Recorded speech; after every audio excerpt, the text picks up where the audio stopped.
Welcome to the first episode of Love at First Laugh, a look at romantic comedies as suggested by my co-host, Ariana. Say hi, Ariana. Hello. And this is Seth. So I asked Ariana a couple months ago what type of movie or what type of podcast she wanted to do next for the Patreon. I said, do you want to focus on a director, an actor, a genre, a theme, whatever? And she picked romantic comedies. Yes. And I said, that means I get to pick the movies then. So we have chosen 6 films. Some of the films coming. I love that you said we when there is no The royal we. That's what I was thinking. I think we, pop cult as an entity and me being that entity all in one. So the films we'll be reviewing coming up are Peter Bogdanovich's What's Up, Doc? Mike Nichols' Working Girl, Ang Lee's The Wedding Banquet. I think Mike Nichols did Working Girl and then The Birdcage because I wanted to have a non-straight couple romantic comedy. And then 500 Days of Summer to wrap it up, which is, I was going to say, a modern romantic comedy that came out over a decade ago. And so our goal in this is just kind of to look at a survey of romantic comedies, talk about what we like, what we don't like, and maybe why the genre has or hasn't clicked for some of us. So our first film in this episode is going to be Howard Hawks' Bringing Up Baby.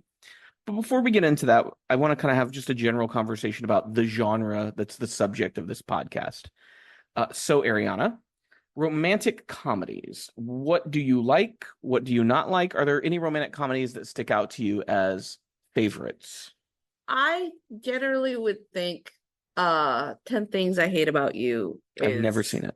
I think it's great. And when was the last time you watched it? I think I watched it maybe like a couple of years ago. Without me? Sometimes Was I not present? I think you weren't present and you didn't care. That hurts my head a little bit. How does that hurt your heart? Like it doesn't. It's one of those movies that I feel like if I were to be like, "Hey, I would like to watch this movie," I feel like I would be in. Why are you laughing? Because there's like this great bad look on your face.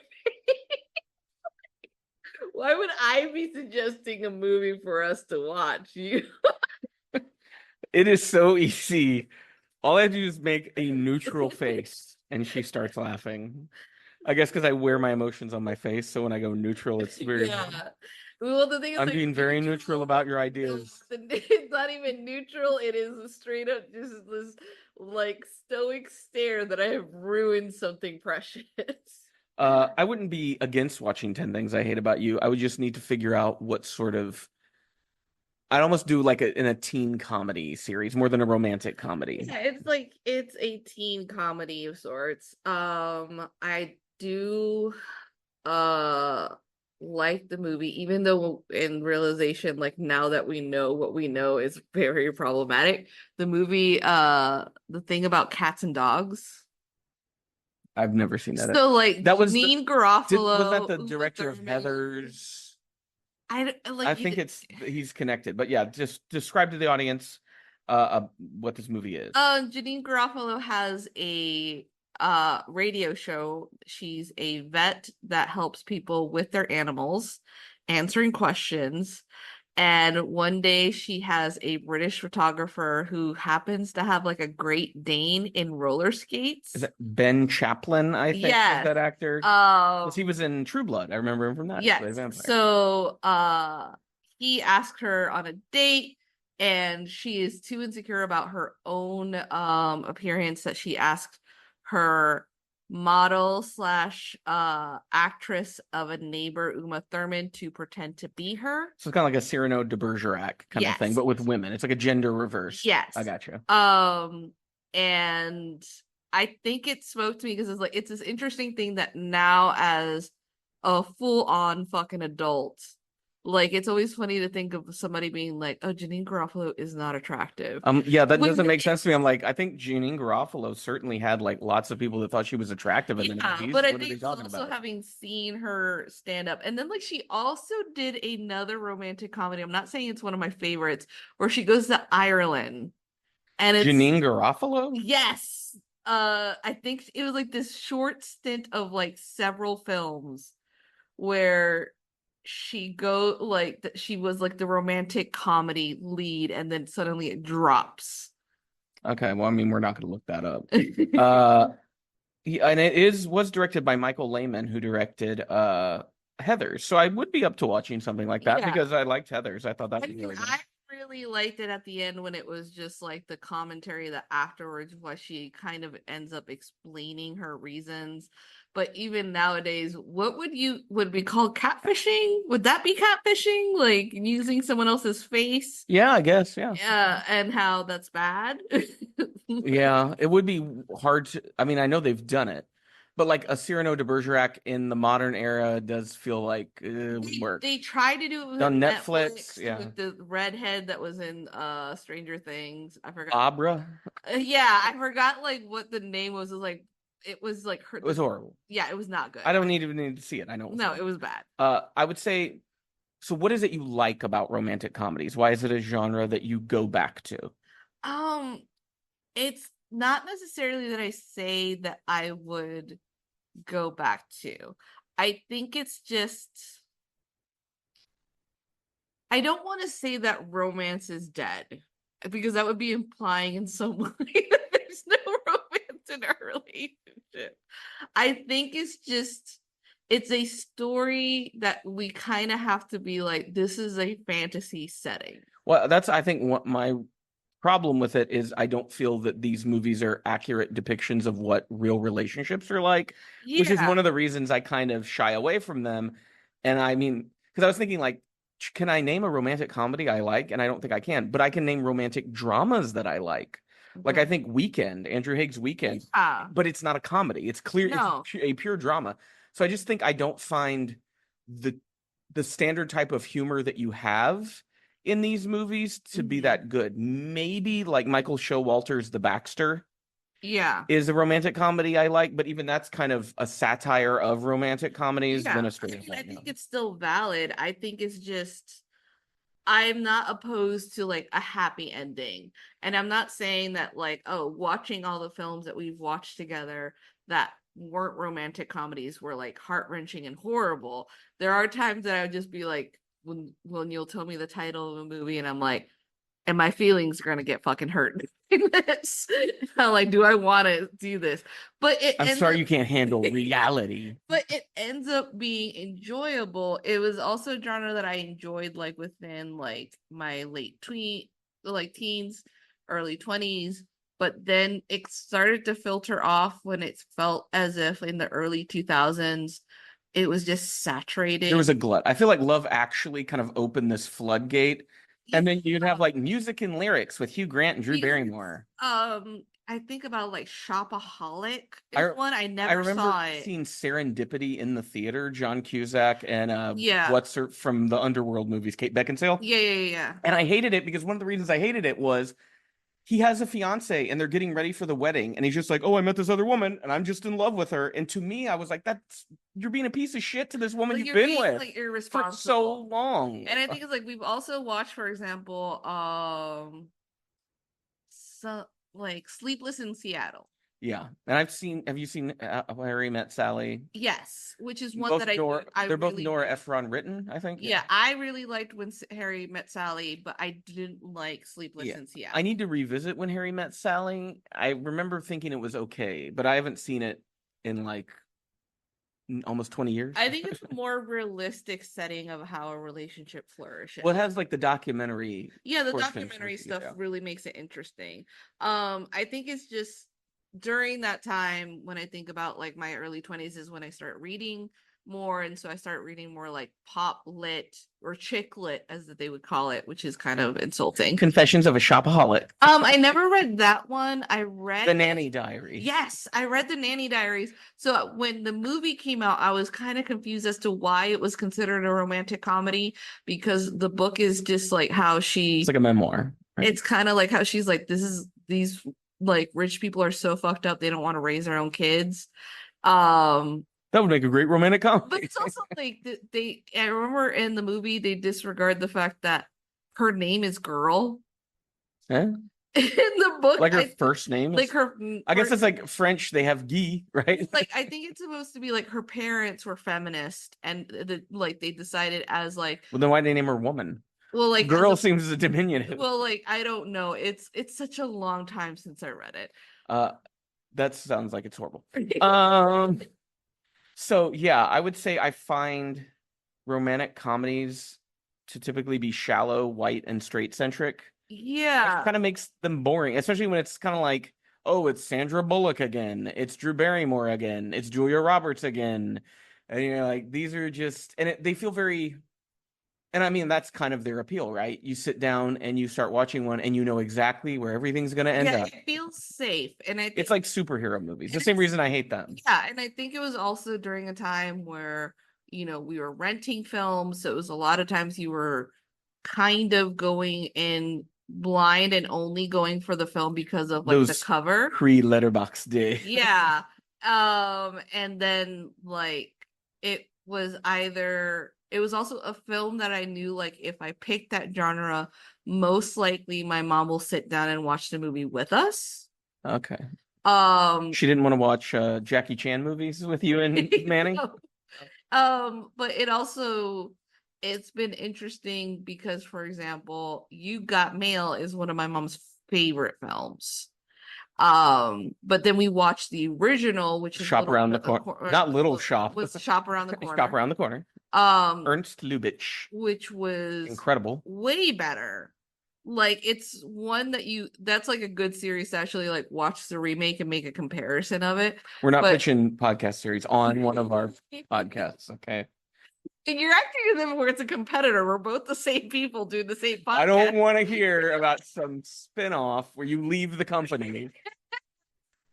So let's talk about our movie for this episode, which is His Girl Friday, released in 1940, the very beginning of 1940 in January, not a month we now associate with great releases, January. No. But I think that was pre the Spielbergian blockbuster era. Yeah. And movies were it was a mix. It was like a good movie could come out at any point then, right?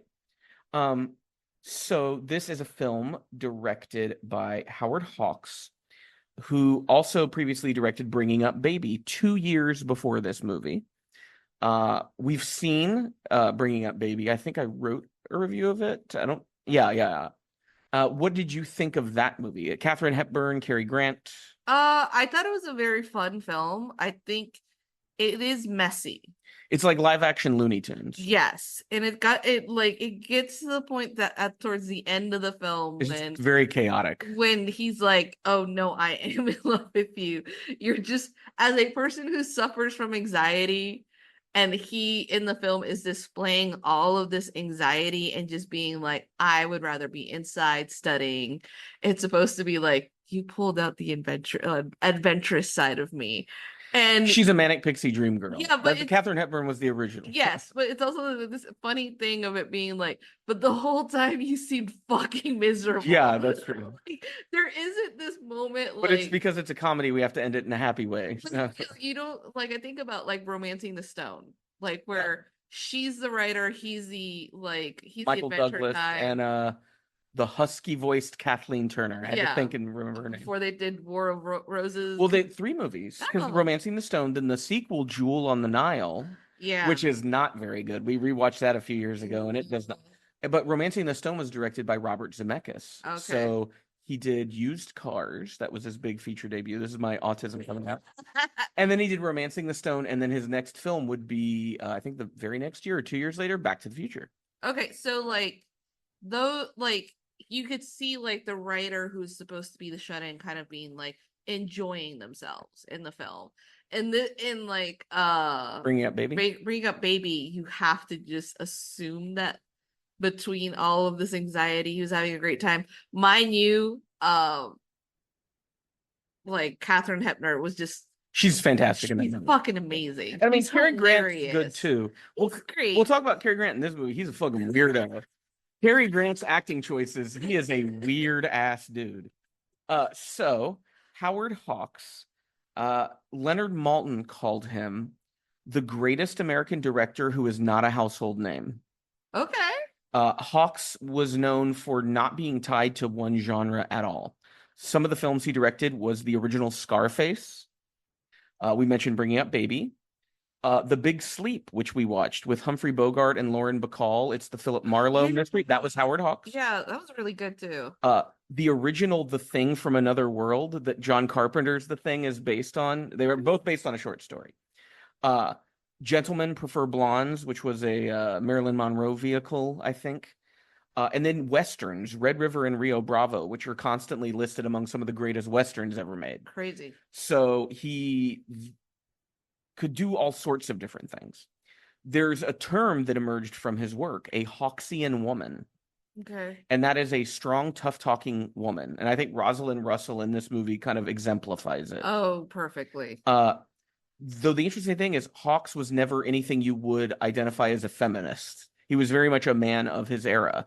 But for some reason, he made movies with these very like tough women, though he didn't necessarily fight for any feminist causes. Well, I think when you're viewing it in the way of a director, you don't want your like the female star to suddenly be buried underneath what the men's talking points are.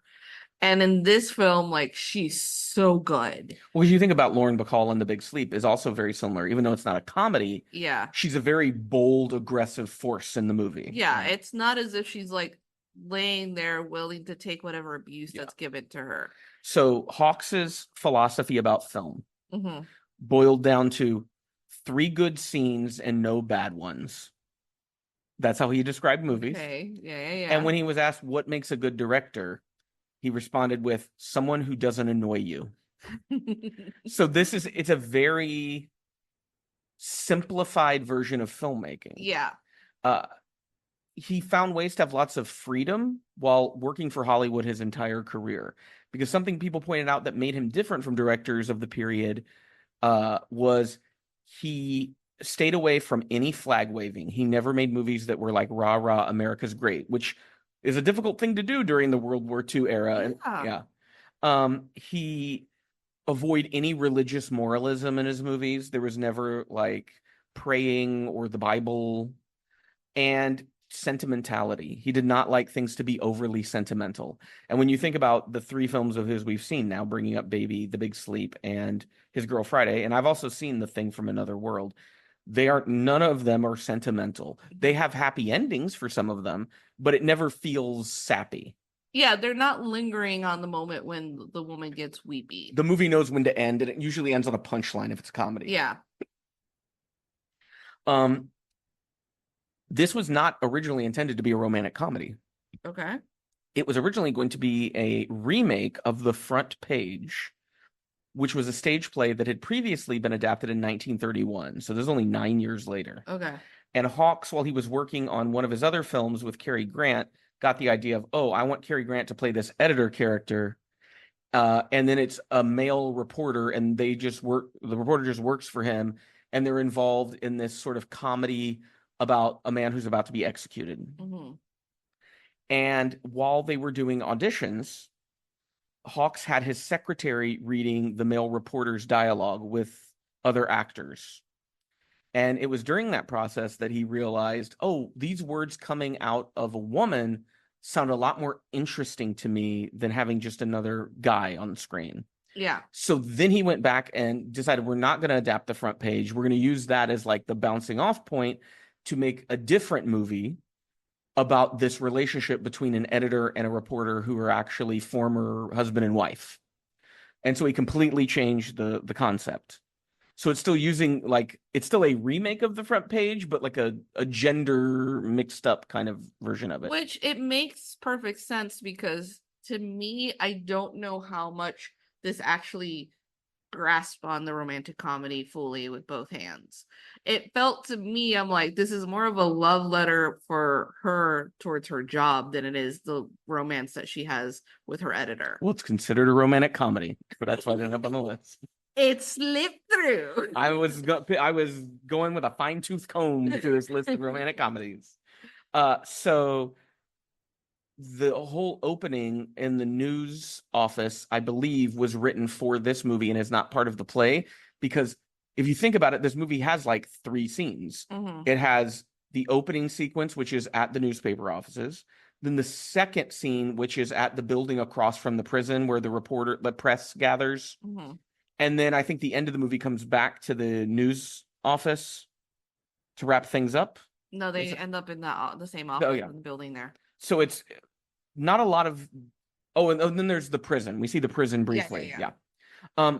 So they wrote that whole opening sequence to establish the relationship between our two characters, introduce her fiance, do all of that, which makes me think the stage play is probably just the press office across from the prison. That's Yeah. probably the play.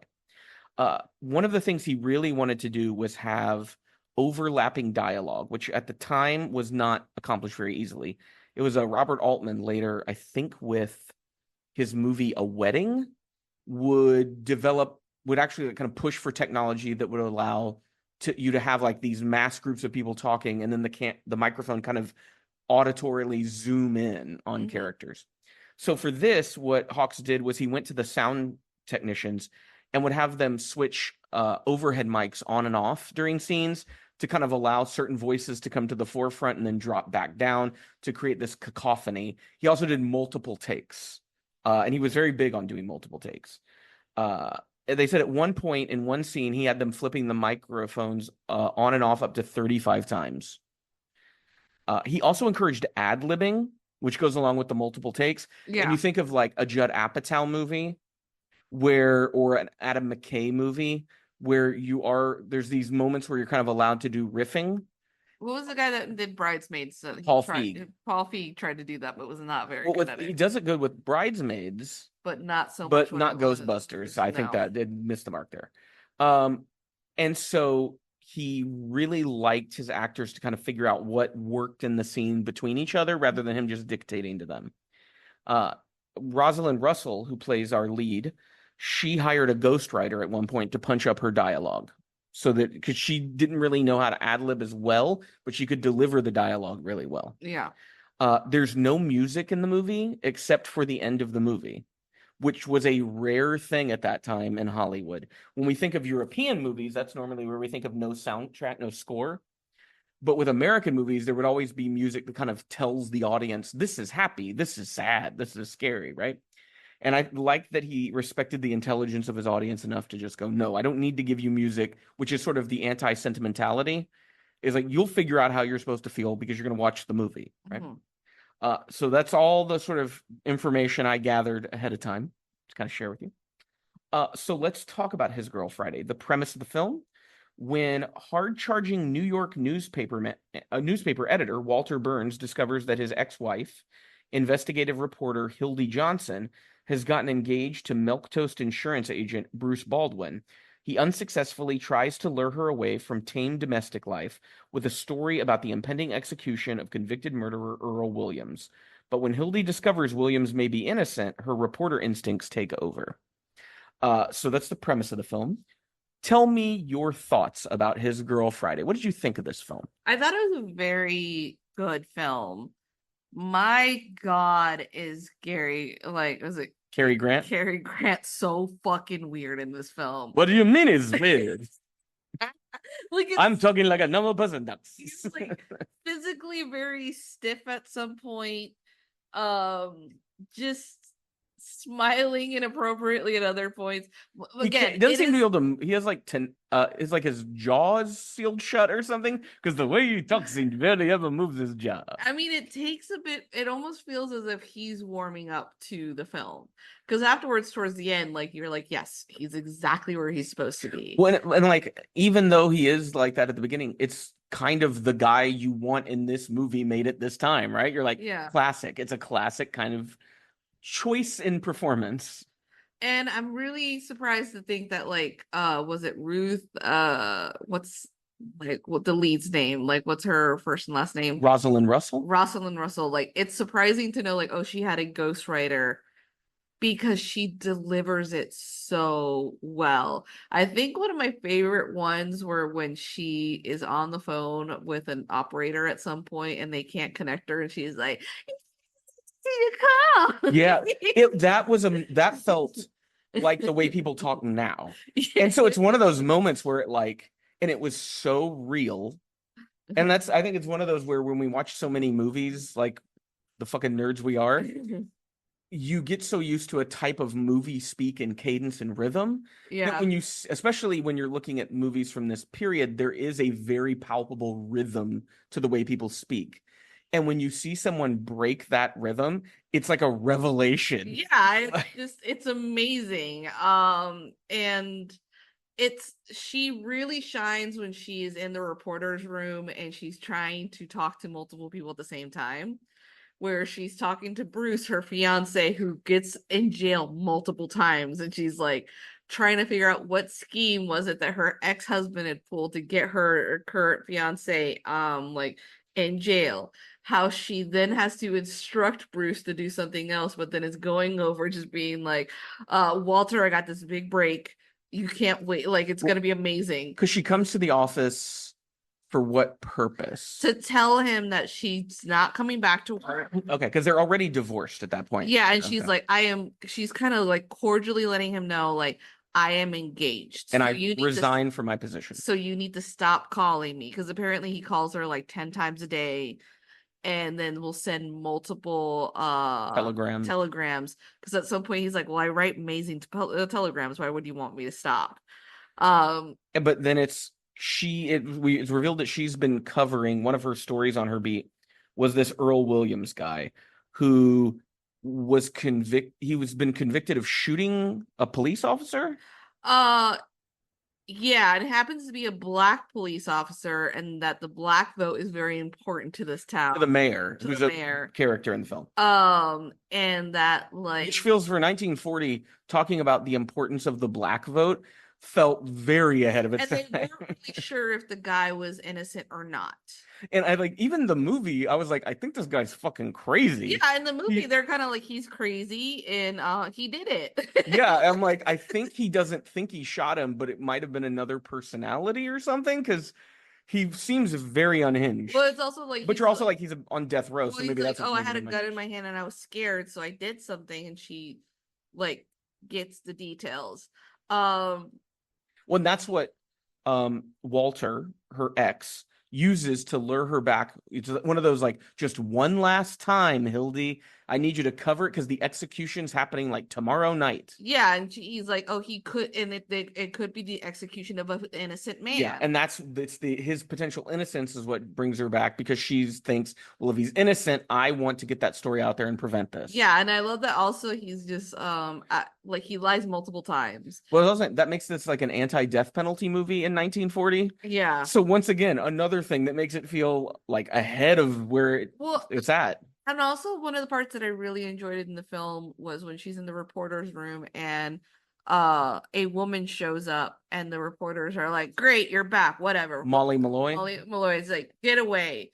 And because she herself is like, Hildy is a woman and understands that she's had to fight to get respect from these reporters, she needs to go and talk to this woman to figure out, like, okay, what is it? Because she's kind of like, she was a woman that the convicted like encountered that night and like, was kind to, or something. Was kind to her, so she brought him upstairs because it was raining, and that they just talked. But everybody's assuming that she slept with him. She's like a sex worker, yeah. And she's angry because she's like, he's the only person who's ever treated me with decency.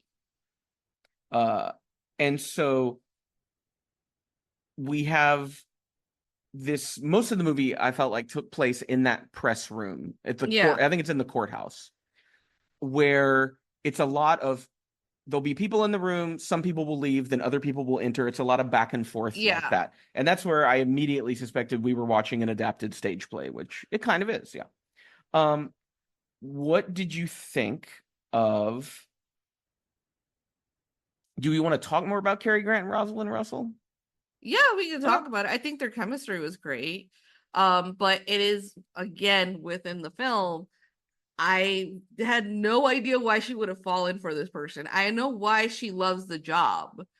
I don't know why you would fall for this person who is continuously lying, who is a workaholic himself, who hires like other people to basically like fuck over her Well, he has fiance. Louis, who's like a con man on retainer that he uses to Yeah, do things. and then like And then Evangeline, who's a sex worker that he uses to frame Bruce. yes, and it's also like this insane thing that like how he is like towards Louis, I trust you with my life, and then closes the door and he's like, that immigrant would sell me to the first person that could. Yeah. And it's like it's harsh at times, at least like for us to see something that isn't played out like, oh, look at this Well, conservative the like nut the bag. front page itself, when it was made as a film, it was considered a dark comedy and it was pre-code. Yeah. So apparently they had to edit that further to get it to a 1940s screen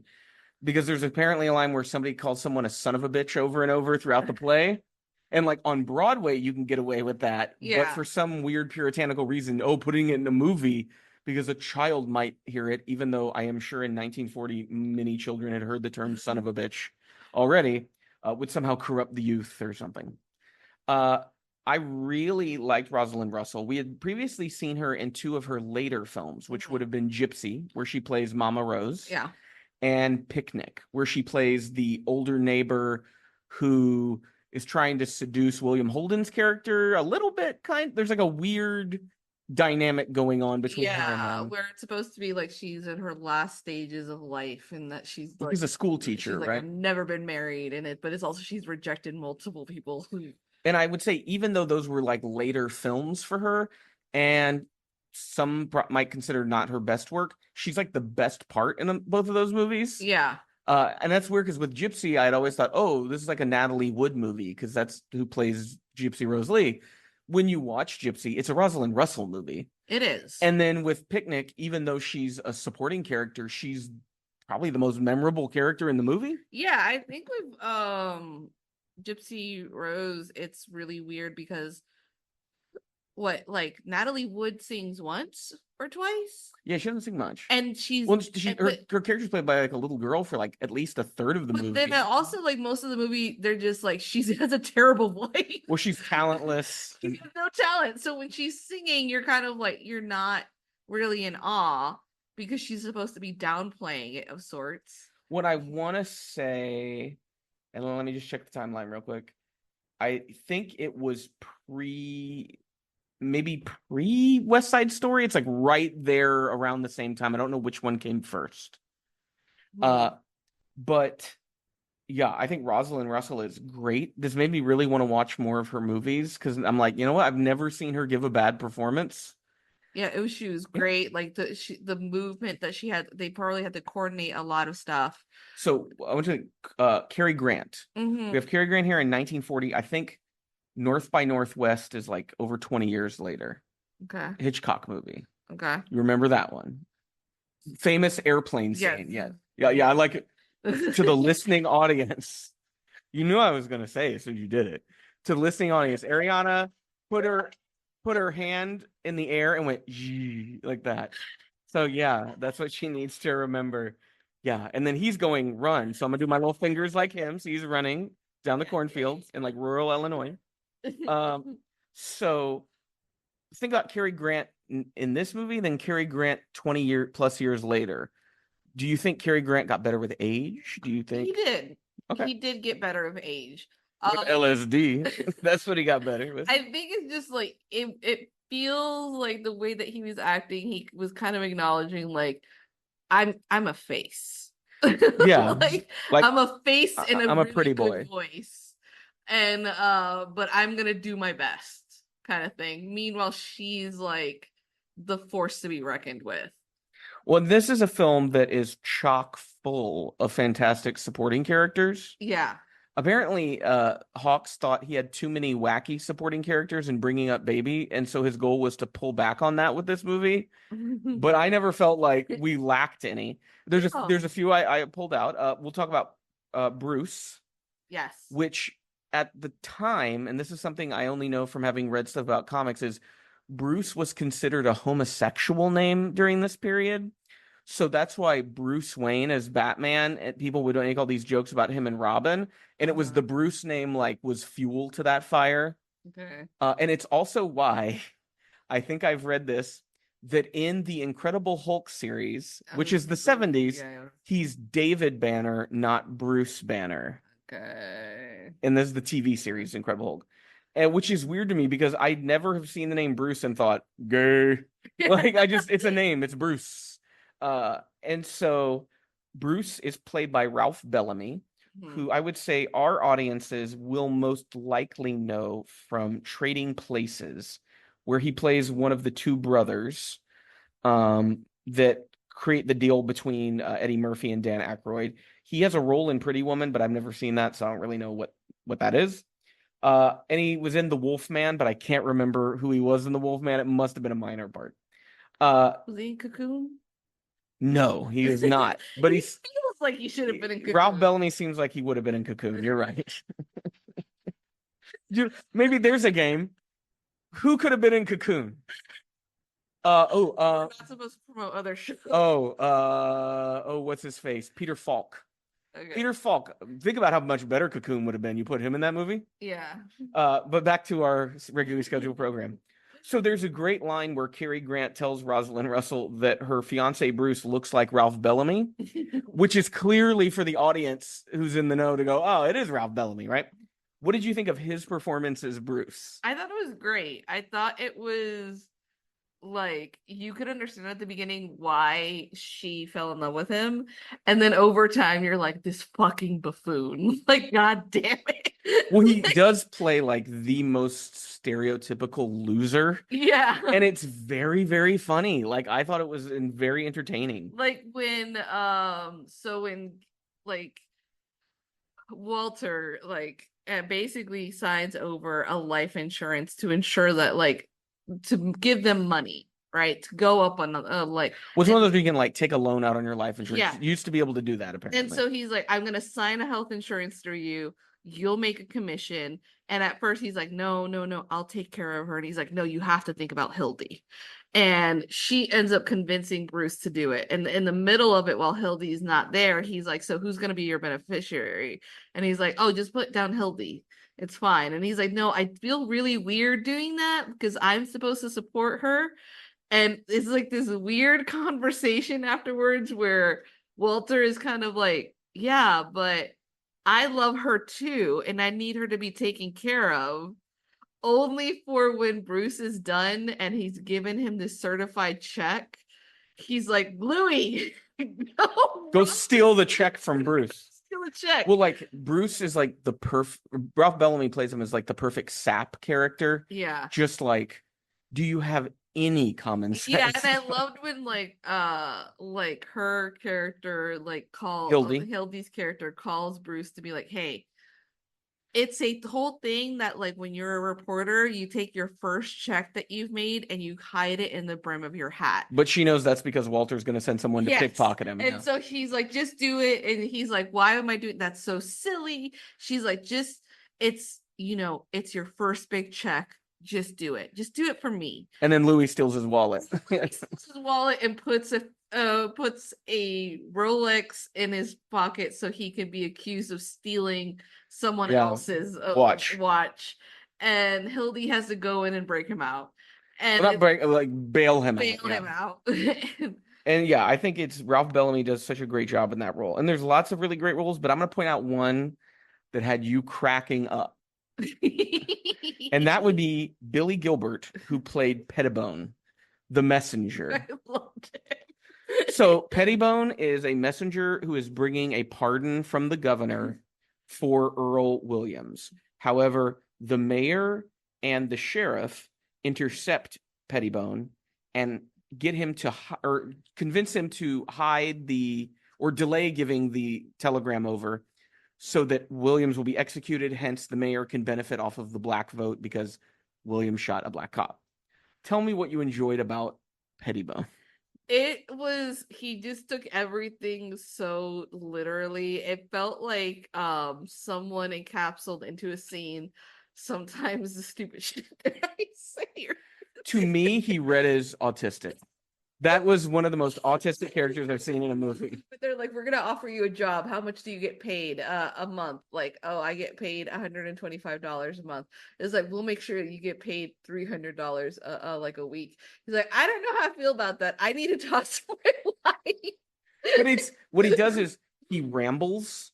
So it does remind me a bit of myself, right? Yeah. Where like he's talking about one thing, which leads to another point, which leads to another point, and we've kind of forgotten where we started or what the conversation was about.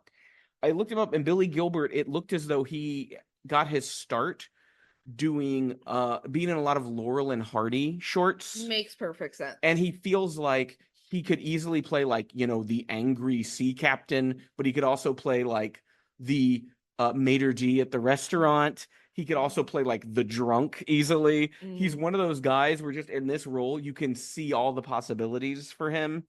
And I think he only has like 2 scenes in this movie. Only 2 scenes. I would argue he steals those scenes when he shows up. I think one of my favorite was like when he's like Petticone, and the guy was like, "Oh, Petty, like we're Pettibone. Pettibone is like," and the guy He goes, "Oh, you too." It's that very like spacey, not fully present in the moment kind of a character. Is that why you feel a connection? I think you underrate yourself. I think you're very in the moment. You're not that spacey. So would you recommend that our listeners watch His Girl Friday? I think even though, again, I don't understand why this couple is attracted to each other. I just understand. To me, it was like, ooh, she loves the job. Why does Dana like Venkman in Ghostbusters, right? Like, movies are full of couples where you're like, they just get together because they want there to be a happy ending. Kind of I do think like my favorite was that everybody was betting how long her marriage was gonna last, and it wasn't because it'd be like, oh no, because she's Walter's girl and she'll always be Walter's girl. Was it Walter's girl. Interference? And it was just like, no, they're just like, no, she's a newspaper man. Yeah. And I love that they don't even call her a newspaper woman. She's a newspaper man, god damn it. Well, that is also interesting how none of the reporters ever disparage her because she's a woman. She's completely respected as an equal. And like you're saying, most of them think like, oh, she's better than me. Yeah, and a lot of them also are just like, oh fuck, she's back. Like... Oh, and then one movie I would say this movie has one of the most enjoyable third acts I've ever seen, and that's rare for a comedy. I feel like most comedies, they have like a good build up where they establish things and they'll have some great set pieces, but by the time you get to the end, they're trying to like do a moral or something. Yeah, and so like, people are supposed to figure out their shit and then be sad and go apologize. And this movie never does that. Legacy wise, the Hudsucker Proxy, Coen Brothers movie, Tim Robbins, the hula hoop, Jennifer Jason Leigh's reporter character, she has said is directly based on Rosalind Russell in Bringing Up in His Girl Friday. Okay. So I would also say I recommend this. I think it's one of those classic movies that when you watch it, the first time you watch it, you'll immediately know why this is still considered a classic movie. It establishes so many things. It feels so fresh and original for its time period. And then when you find out it's like 1940. 1940, yeah. 1940. 1940. It's crazy that this movie is, I'm trying to do my math in my head real quick. What do you add to 4 to get 2? 8. This movie is 84 years old. And it feels fresher than a lot of romantic comedies coming out now. Like you look at Netflix shit, this is far better. And I wish more people would rip things like this off. Yeah. Another interesting note, they apparently eventually did remake The Front Page in 1974 with Walter Matthau and Jack Lemmon. Because remember, it was a male reporter and an editor. And so, I mean, that could be an interesting series. Pick a movie that's been remade over and over and over again. I basically gave you that idea earlier. No, I think that was my idea. I hate it here. I thought you were talking about just 2 movies. Like, no, you're talking about the whole, like a whole series. Like it would be a whole series. But then that would be a series where if I didn't know better now, I'd go, oh, I'm going to watch the original Heaven Can Wait. And then find out that Ernest Lubitsch's Heaven Can Wait is a totally different movie than Warren Beatty's Heaven Can Wait. Because they just have the same fucking title for some stupid, and they're both about a guy who dies. Nonetheless. Yes, His Girl Friday, fantastic movie. Highly recommended. Join us here again on Love at First Laugh when we review Peter Bogdanovich's What's Up, Doc?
Our podcast music was provided by thepodcasthost.com and Alitu, the podcast maker.